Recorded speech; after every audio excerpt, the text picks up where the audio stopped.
Hi, I'm just going to show you how to place the self-centering type holder into the Easy Pro machine. So at the moment we've got the locker block attachment in the machine.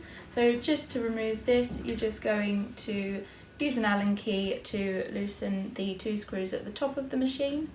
I'm just going to take this out. And then I'm going to place my spacing furniture at the bottom of the machine. Then my self-centering type holder, then my letters.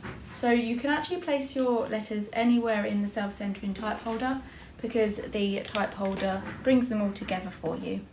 So there's no need to worry about that. So I'm going to turn the dial at the side of the self-centering type holder, and as you can see it is bringing the letters closer together. So once you can't turn it anymore, then you are ready to place the remaining spacing furniture on top of your type. And then I'm just going to place the smaller one on top there as well. Then I'm going to turn the two screws at the top to secure the type in the machine.